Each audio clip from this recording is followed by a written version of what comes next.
another edition of Chat Call. Don't forget to subscribe to Chat Call, the newsletter on FreightWaves.com if you haven't already. Today we welcome Dhruv Gupta, CEO at DrumKit. Welcome to the show. What's going on, Mary? I'm excited to be here. I'm excited for today. The AI is something that we've kind of started touching on a little bit in the show. We had a pretty big run of it last year, but we're slowly getting back into it for 2025. Before we get too far into that today, though, let's get some background on you and how you got started at DrumKit. Yeah, I was that nerd kid in high school, honestly, who sat at the back of the bus and thought trucks and trains were cool. And I just took that forward throughout college. So I went to Harvard to study transportation planning and computer science. It was just something that I loved. I thought it was super cool. And so been building stuff in this space for the last, ever since college. Multiple startups, multiple, different jobs, doing work in last mile logistics, all surrounded by software. And then recently, when my now co-founder graduated with his PhD in data privacy, we looked at each other and we were like, we gotta build something together. And so that's how we started what's now called DrumKit. We've been building it for the last few years, and really pivoted into what we were doing about 18 months ago. I absolutely love that. You kind of, as with everyone that ends up in transportation, you kind of say, "Oh, this seems kind of cool," and then you're stuck in it for life, and it's great. And you can't leave no matter how hard you try. You nailed it. You nailed it. Wouldn't want to leave. I have this personal thesis that we really discount how important transportation infrastructure is, both for humans getting to work, living their lives, but also for goods and services getting to where they need to go until they stop working.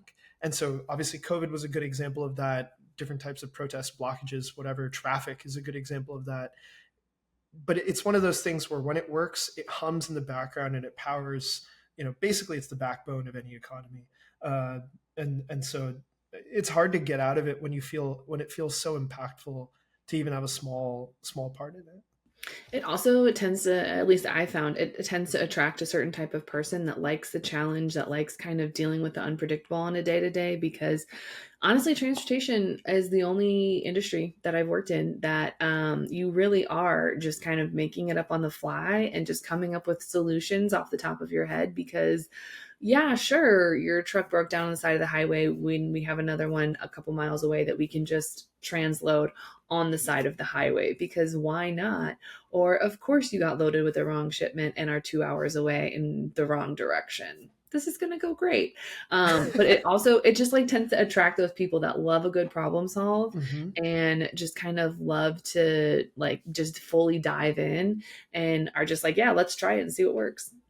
Yeah, I think that's so true, Mary. There's a lot of industries where you can get away with half-assing your job. And transportation is not one of those, because if the services, the goods aren't all the way at the destination, your job's not done. You can't get away with it. And sometimes once they're at the destination, your job still isn't done, depending on the shipper. That's right. That's right. So kind of jumping. Let's try to actually use the English language here, friends. Jumping into kind of taking that kind of ordinary, I don't want to say ordinary chaos, but the day-to-day chaos, taking that and moving it into, how to really get this technology and take a hold of it. And the thing that everybody's talking about is AI. How do I put AI in my brokerage? Should I put AI in my brokerage? Et cetera, et cetera. What does that even look like for a normal freight brokerage? Is it, have some kind of machine learning AI coming in and doing all these fancy data analysis? Is it getting a chatbot on your website? What does AI and a practical approach really mean for a freight broker? If you don't mind, let's take a step back before we even discuss that question. I think the question should always be, what is holding you back from growing your brokerage? Is it your top line? Is it you're not reaching enough potential customers, or you're getting a lot of inbound and you're not responding to them, or whatever it is? You don't have the right rates, you're losing money on the cost of the truck. Or is it your team can't handle all the check calls that they have to do? They can't handle all the scheduling that they have to do, all the carrier capacity management that they have to do, carrier sales that they have to do. That like figure that out first and then find a solution for that. If that solution happens to use AI, great. Like some of these new tools that, Anthropic, OpenAI, Gemini are putting out there, they can help you accelerate a lot of different tasks. Our product at DrumKit takes advantage of those and helps across a bunch of different, tools across the load lifecycle. But maybe you just need a good Excel file. Like you don't have to use and try to like stick AI into everything. And I'm not in the business of like peddling like AI. I'm in the business of trying to solve your like workflow problem. Like a good example of what that might look like is, we have customers that do 40,000 loads a month. Of them, their win rate is probably somewhere around like 10%. They're just to give some fuzzy numbers, their win, let's say their win rate is 10%. Let's say they're responding to 40% of the shipments that are coming in. That means they're not responding to 60% of them. They might not be responding for various reasons. It could be I didn't see them, or I don't want to cover a load coming, going into Maine. It could be anything, but you bump that by a couple percent, and now that net value to, your bottom line or your top line in this case goes up dramatically. And with our AI automation, we can help you accelerate that response rate even without changing the win rate. Although we find that you increase the response rate, your win rate also goes up. So it's that win-win, scenario where here's my problem. My problem is I'm not making enough top line, and I've got all these requests that I'm not responding to. Great, like I need an AI tool to do this because I need to, read these conversations, get quotes, and send it back. Sometimes just having a good Excel file, having a good SOP is enough. And I think that like you should think of technology sort of as a ladder. Start with the basics, solution that just solves the problem in a basic way. Then as you want to scale it up, that's where tools like DrumKit can come in. So, you have appointment scheduling problems, you're missing appointments, you have to keep rescheduling, whatever it is. Great, like start with figuring out your SOP, who's assigned to actually doing that scheduling, whose job is it. Then think about, okay, they still can't handle it, or now that we've got this figured out, like I actually don't want a person scheduling it, I want that to be automated. Great, let me give, Dhruv at DrumKit a call and he's going to help me automate that, right? So like start with the problem, figure out the solution incrementally. Don't just be like, I need AI in my brokerage, because like that doesn't really mean anything. You might not be solving a real problem. I think that's a really good point, because I think everyone now is like, it's like when visibility came out. Everybody's like, "Oh, I need visibility. I need visibility. I need to get these tools," and that's great. Don't get me wrong, visibility is great. It's important. We love it. It does a lot, but also you want to make it work for you. And so I think that kind of saying, where are you having problems? Where are you seeing these impediments? I think that's really important, because then you're not just grabbing AI for the sake of grabbing AI, because I think that's kind of, a lot of people are on that precipice of like, oh, I need to have it, so I'm going to get this tool because everyone else has this tool and it's great, and they say that it's wonderful for them, but it might not actually work for my business. It might actually take those impediments and those things that are hindering my business from growing and grow those instead of grow my business. And I think that's something that everybody really kind of needs to take into, I guess, introspection, if you will, of saying, hey, like, where are we getting stuck? Is it just our operations are running seamlessly? Fabulous, fabulous. We need to get more sales. Well, then I need to dedicate more. I need to maybe look at some prospecting software or some prospecting thing, that just so that people aren't getting lost in kind of, oh, I forgot to follow up with you, or, oh, I didn't, like, how things go there. It's kind of making sure that you are servicing your business in the way that it needs to, and helping to make sure that you're not getting, like, stuff isn't getting like lost in the shuffle. You nailed it. I think that's a really good summary. Focus on yourselves. Don't focus on what else is out there. Figure out what the problem is and look for look for solutions. Otherwise, you'll be a hammer without a nail. Yeah. One of the easy solutions that I wished exist back in the day, as I have, yeah, you start in this cute little job in the industry, mostly making check calls, saying, "Hey, where are you? Where are you?" And then you find out that there's a software that exists that in the morning you can even set it up the night before you leave, and you just highlight all the loads, and it sends a text to the driver and asks for where they are. And all you have to do is just come in and update what doesn't, and maybe make like 4 phone calls off of whoever didn't respond to a text when you come in the morning. That would have taken 6 hours out of my day back when I first started in that job if I could just come in and do that. Where, because most of my job was just, hey, where are you? Hey, where are you? Hey, where are you? You need an appointment time changed? Okay, I can do that. Like, where was that? It's just stuff like that that I'm like, that is game changing because, and that's not even necessarily AI, that's just like a different software tool. But making advancements like that would have freed 6 hours of my day up for me to work on problems or to support other staff, other team members, because I was also trying to support some other people, but I couldn't do it as much because I had to sit there and spend 6 hours calling people asking them where they were. And I think if I had that opportunity to do more, then those people could have done more. And in return, everybody could do more and, possibly result in some gained revenue.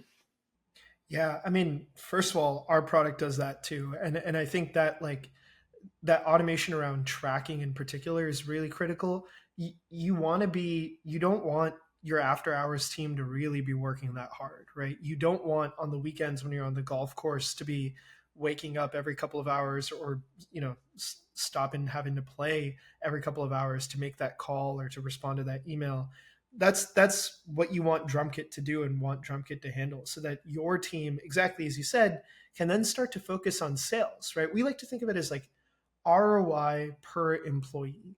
Like if Mary, instead of making those check calls, was actually solving a problem for someone, now that's a service level increase for your customers. That means their retention is going to be higher. They like working with Mary. They're going to keep working with Mary, right? Like that's a good thing.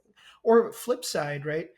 You have all this extra time in your day. Go call a customer, build a book of business, right? Like that's a really enabling thing that you can do, and start to give your whatever model of brokerage you have, whether it's cradle to grave, pods, whatever, like gives you that accelerant to really start to think about, okay, hey, there's like new opportunities that I can do with my newfound time. Not that less work is getting done, or that I'm even responsible for fewer things. You're still responsible for that load that you set up tracking through us with, but you can do more with that time. And so you're like, you're no longer just an operations person that's sort of a cost center. You've become something that can be revenue generating. And the most successful businesses are businesses where every single person in the organization is selling and customer facing. We do that with our engineers, and brokerages should be able to do it with every person that's on the floor. You really should. And like, if I, like, there were times where I would sit there and I would just talk to my carriers and I would just ask them, like, hey, how's it going? Like, what's going on? Is there a certain area of town you need to be in? And that's how I learned that one of my carriers, he was rejecting a lot of loads that he would usually take. And I'm like, what's going on? Like, why? Because I had time to call him and said, hey, what's going on? Why are you rejecting all these? And he's like, oh, well, my daughter she's playing college softball and those aren't near where her games are. And I need to leave with enough time to get to her games. And I said, okay, well, what if I just got you loads to her games? And so as a result, that meant me sitting there with a college softball schedule, like, and then going and like figuring out which ones are closest. And I was like, okay, I can get you within like 20 miles of it. And he was like, that's better. So then instead, I got to get my driver paid most of the way to get to his daughter's games that he was going to go to anyway. And so and all it took was me like calling the receiver and being like, hey, can this deliver to you on Thursday instead of Tuesday? And 9 times out of 10, they were like, yeah, no problem. It's fine. Like, whatever. And I was like, okay, great. And so being able to have that time to do just something a little bit more. And I know it was for a carrier, but it also like later down the road, if I was like, hey, like we're just trying to meet these numbers. We need these loads just scaled out. They don't have to be delivered. We just need them picked up and scaled out. Can you come pick up like 5 trailers today and just like hold them at your yard? And he was like, yeah, of course, no problem. And so because of like taking those 5 minutes to just say like, okay, what's going on? Why are you struggling here? It got me so much more in the future, to the point where every time softball season rolled around, I was like, send me the schedule and I'll make sure that you get where you need to be, and you'll help me out at the end of the quarter when I need stuff just to scale out, and you can deliver it whenever you want because these are the same people you deliver to every week. So I'll let you make those appointments. This is such a great story. I thank you for sharing that story because I think it highlights a couple of different things. First, the business side of things, where you just get better rates. You have, you have carriers that you work with. You cultivate those relationships. They want to work with you in turn, and they're willing to take that slight cut if you need something. They're willing to do something that they maybe normally wouldn't do. Scale out those trailers, right? Like that's immensely valuable just from a business perspective, and it tells you that okay, that's a sales tactic. It really affects that bottom line because now your margins go up, your costs go down, and you build those better carrier relationships. You understand your capacity better. It's also something that AI cannot do, or at least cannot do well. That's why you have that human touch. Like, I don't believe in the future where we're going to be just calling AI bots and they're going to be booking freight for us. Maybe on the fringes, but we're always going to have a decentralized carrier marketplace. We're always going to have customers that want to talk to humans. There's a reason why brokers exist in the first place and why it's not just a marketplace online where you can book shipments. It's because I trust, in your case, like Mary to work really well with carriers. I trust Sam to, give me great service when the driver breaks down and I need updates in real time. Like that's stuff that technology can help with, but rather but I think the focus needs to be how can we take technology to enable us to do that more?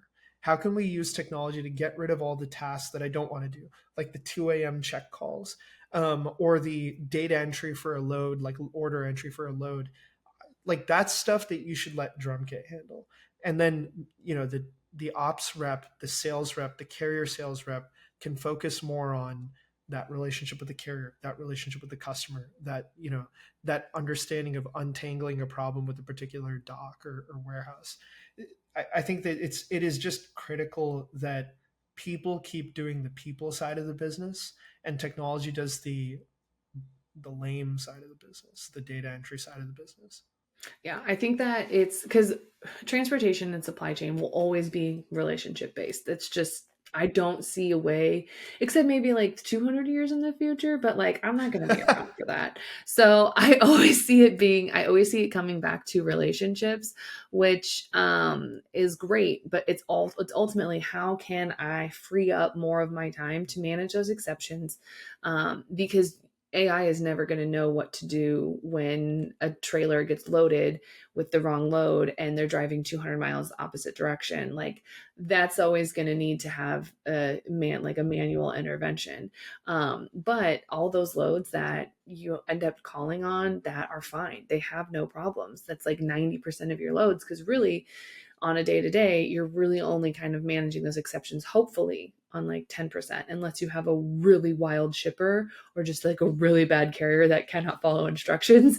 You're still going to be working on those exceptions. But if I can free my time up to only work on the exceptions, to only handle the problems, and to grow those relationships, it's going to work out better in the future because I'm going to have all this time. And also, if my operations support team doesn't have to spend 8 hours every day making these phone calls, I can train them to do other stuff, which means they can work those exceptions, they can solve those problems. And then, me as a carrier sales rep, potentially, I can go out there and I can bid on new business. I can say, hey, give us, like, those are those calls of just give us a chance and we'll deliver for you. And then that way it frees up my time to babysit that shipment for this new customer, potential new customer, so that way I can make sure our first showing with them, nothing super bad happens. I think you nailed it. That relationship side of things taking ownership of what's going on. AI inherently can't do that, right? Like that's the it can given a list of tasks, given some data, it can emulate that. It can get pretty close to that, but it'll never have that, relationship building aspect of, hey, I have to explain this to a driver and tell him that he has to turn around and he's going the wrong way. Or, this customer who's scared about their first time shipping something sensitive, or first time working with a new broker, whatever it is. Like there's that personal touch of, okay, cool, I trust this person, or I know how to get through to this person, that you don't want AI doing. You want it to do the rest of it. In situations where, when we detect from a check call an accident or a delay or something, that's where we'll send a Slack message, Teams message, whatever you need to be notified by, to say, hey, Mary, you gotta look at this, man, like something's wrong. And that's what you want your software to do. You don't want it to, like, there isn't a future where you replace that altogether. Right. You want to know the problems, but you don't want to know about the non-problems, like you don't want to be notified that this shipment that's your 30th of the day delivered on time with no problems, or they were like 10 minutes late. I don't want to know about those. I just want to know if he's beyond missed his appointment, if it's looking like he's not going to get there on time, or if something else is wrong. I want to know about the problems.